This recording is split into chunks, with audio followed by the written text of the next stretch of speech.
Hey everybody, welcome back to Friday Eaglemoss reviews with Captain Foley, I guess. It's been 2 weeks, taking a bit of a break, but I'm back and I'm ready to get back into this thing and show you guys some cool Eaglemoss ships and talk about them, see what kind of details we can hash out, things like that. So today we're going to be looking at the USS Titan, or the Luna class, as designed by Mr. Sean Tourangeau. Good friend of ours at the channel, and also kind of a personal friend as well. Sean is a good guy. Saw him down at Starfest. He signed my copy here. He's also signed the base of the ship, so I'll show you that in a few minutes. But I just want to talk about this ship and its Eaglemoss version, if you will. So let's just get right into it. Class Luna, launched 2379, length 454 meters. Maximum speed of warp 9.9. So this is a fast ship for sure. And it is Captain Riker's ship in the novels, so just so you're aware. Here is just, of course, regular mounting instructions, how to put it on the stand. Here we got a great shot of the ship from the front. It looks really impressive, this design. There's some great inspiration that went into it. We've done a couple videos with Sean talking about the Titan, so if you're interested, check out those Trekyards videos as well. So down here we got a couple statistics for you, which we'll take a look at. Type, Deep Space Explorer, launched 2379, crew 350, top speed warp 9.9, weaponry, Type 11 phaser arrays, torpedo launchers, captains, William T. Riker. So there you have it. And then on the bottom there we've got some detailed shots of the CG model that they used there. First page, USS Titan. The Luna class USS Titan entered service after the Dominion War and was designed for deep space exploration, although these could have come in handy during the war, I'm sure. Another great shot of the ship there. This is a cool looking ship. It does have an ISS counterpart, which I actually like a little bit better. I've got a signed poster from Sean with the ISS version. It's got different nacelles on it. I'm not a huge fan of these nacelles personally, but anyway. There it is. There is the orthos of the ship. Again, some fantastic detail, pointing things out there, and some great shots of the ship over here as well. Talking about the sensor pod on the top.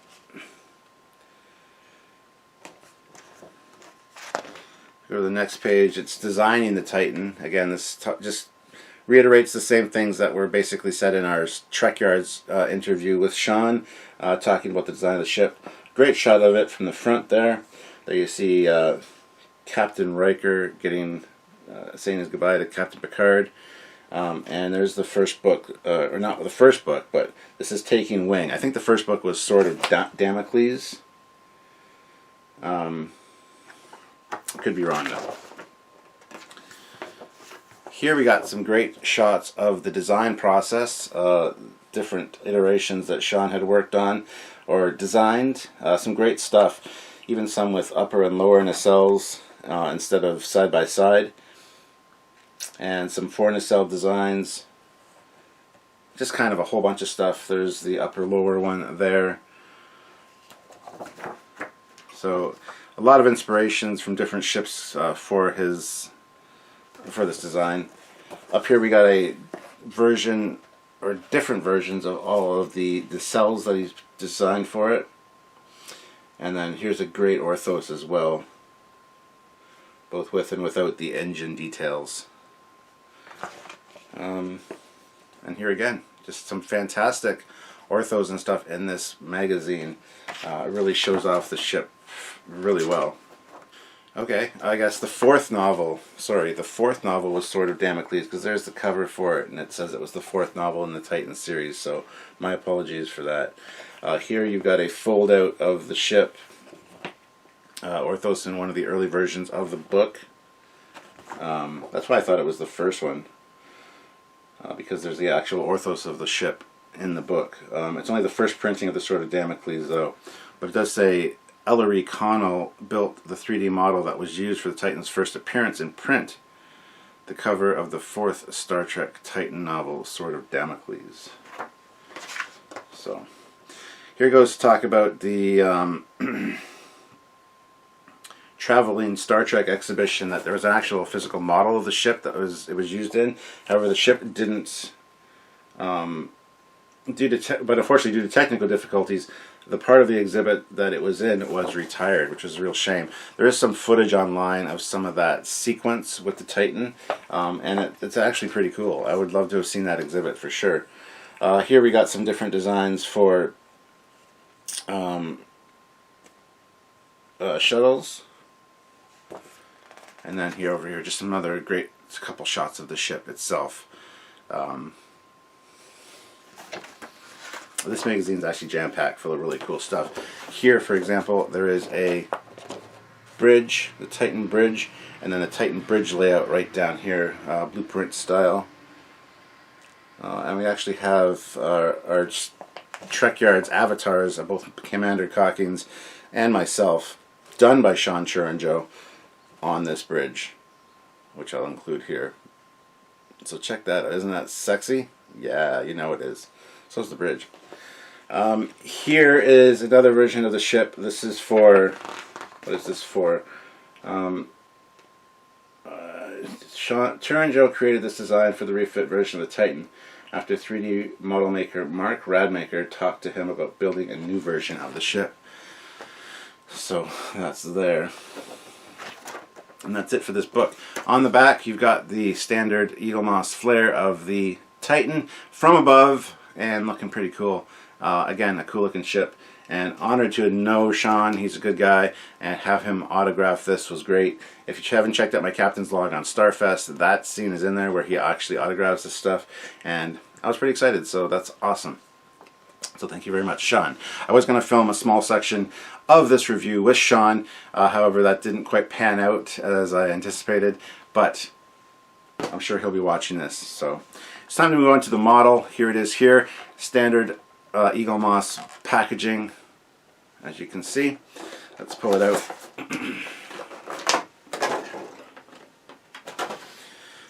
Okay, here it is. Not a very large model by any means, but very well detailed. This is a fine version of this ship from Eaglemoss, so they did a fantastic job. So just take a look here, show you the underside, and we'll get into all the detail shots in just a second here. So starting at the front, you got the registry number there, NCC 80102. And there's no Aztecing on this hull. It's just a plain gray hull, which, you know, is fine, I guess. I would have preferred a little bit of Aztecing, a little bit more detail in it, but it is fine. There is quite a bit of detailing in the bridge module area. There's no fine detail as far as windows and stuff go. It's very kind of plain in that regard. However, there are a lot of insets and greeblies and stuff, and they look really good.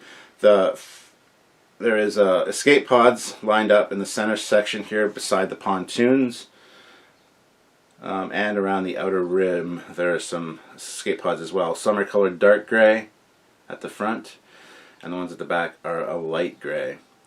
The windows are stamped on nice and well. They are not misaligned because there's nothing to misalign them with. There is no indentations in the hull. So that's cool. Quite a few windows there. You get a sense of scale that way.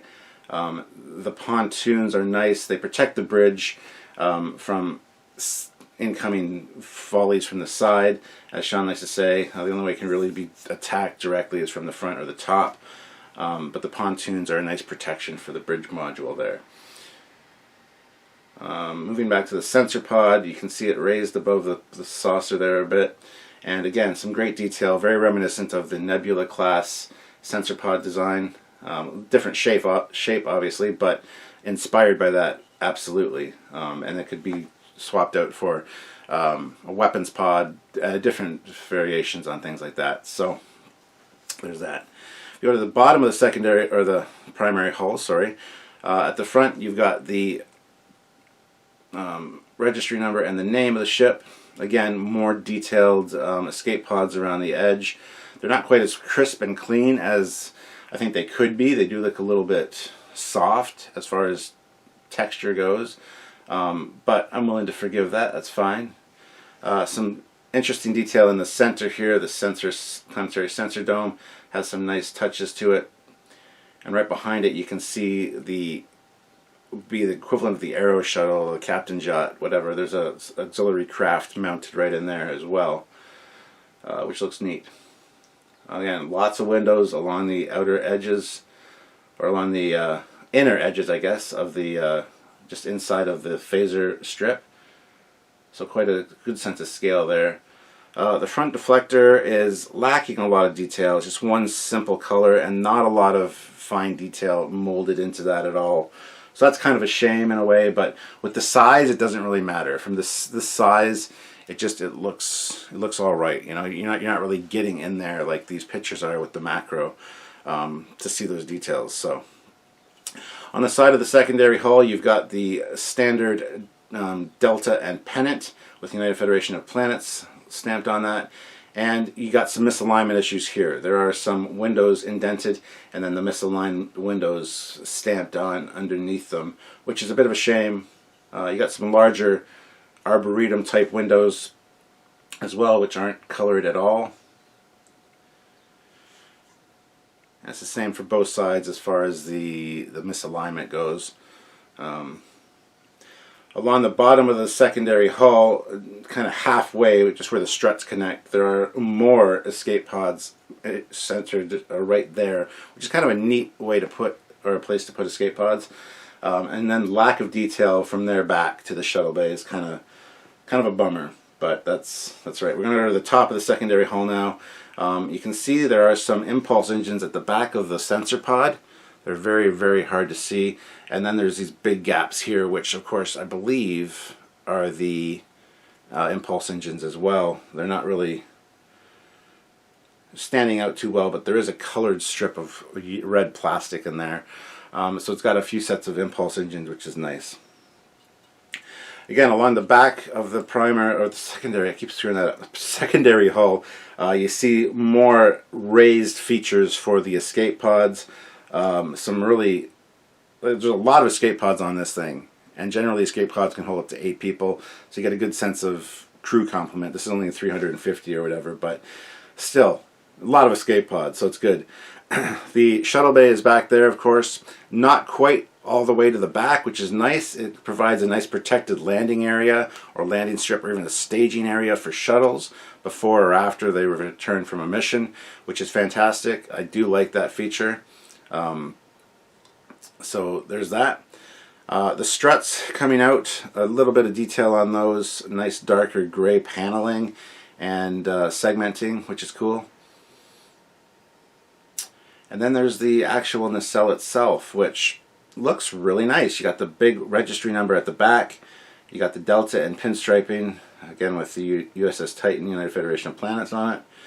And then a red Bizarre collector, which when you hold it up to the light, it does glow. It's not a very bright red though. It's not a typical nacelle red, really. It seems like a darker kind of ruby or blood red, which is an interesting choice. I don't know if that was deliberate or not, or it could just be the size that they had to make them, because they're not very thick. They're very narrow as far as that goes. So that could be a reason as well. Now going to the inner side of the nacelle, a lot less detail there, but still the blue warp coil area, and the Bizarre collector has a nice cut in it that comes back quite far to show the Bizarre collector a little bit better. But other than that, pretty plain as far as the nacelles go. The bottom has a little bit of a blue as well. Again, nothing super special. I really wish they had done the ISS version of this, because the nacelles on that are very interesting and much nicer in my opinion. Now, holding it up, there are no nacelle alignment issues. These struts are very sturdy, and so are the nacelles, so they are all lined up beautifully. They look fantastic. So bravo to Eaglemoss for that. No alignment issues is always a nice thing. And just overall, a very cool little piece of ship. Little piece of merchandise. A nice model, if you will, if you do like the Titan. Riker's Command. It's one that's worth picking up. There's not like they make model kits of this really. I believe there are some resin kits and stuff, but if you want a Titan this is probably the best way to go for now, the Eaglemoss version, and it's worth the money. Like I said, very few misalignment issues, just due to the fact that there's no indentations on this primary hull, and the secondary hull one is so few windows, it's kind of easy to overlook. Plus, when it's on the stand, you probably won't even really see those. So, speaking of the stand, it's time for the stand. So let's go over there and stand and take a look at this on the stand. And the stand is quite unique, actually, on mine because, well, I just can't stand it. I'll have to show you. Lots of stand puns. I'm sorry. So, standing room only. Let's go take a look. Alright guys, so here she is on the stand. As you can see, the stand was also signed by Sean Turanjo, and that just looks fantastic. I do like the stands being signed. That's a good idea. Should probably get that done with some of the other ones with Rick and John and Doug and those, but anyway, there she is on the stand. You can see more of the details here now. The stand does go on, typical for Eaglemoss, kind of obscuring the secondary hull there, so it is difficult, or more difficult, to see the alignment issues with those windows, as I said, with the stand there. Again, not a huge fan of the way they design their stands for Eaglemoss. It just seems like they're obscuring a lot of the ship. So, but yeah. And if you have it on a low shelf, it looks really good. This is an interesting, cool looking design for sure. And it looks good on a lower shelf. It really shows off the details. And go down to an eye level shelf, and it's just kind of a straight line. Some ships don't have a lot of dimensionality when seen straight from the side, but it does angle up, of course, so if you got it facing forward or even facing away from you on an eye level shelf, you get some really cool shots. Like, that's a nice looking shot right there. You definitely have a bunch of display options as far as that goes. And moving to an upper shelf, again, if it wasn't for the stand, that'd be a really cool pose. It looks very hefty and weighty, and again, you can move it multiple ways on a higher shelf and really get a good sense of what this ship is. Like, it's a mean looking ship from certain angles. So just the problem is that stand really obscures the details, and I've said this all along, I'm not a huge fan of the way that Eaglemoss does their stands for that reason, but there you have it, guys. The USS Titan Luna class, designed by Sean Turanjo for the Titan series of novels based around Captain Riker.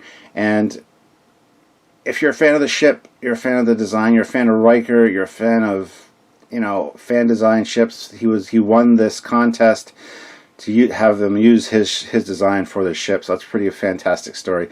Like I said, check out the Trekyards episode where we talked to Sean. You get the whole detailed inside story about what happened with that from the man himself, so it's really cool to check that out, so go take a look. Speaking of, if you want this ship, I would suggest clicking the link down in the description below, heading on over to Eaglemoss, adding it to your cart, maybe with a few others.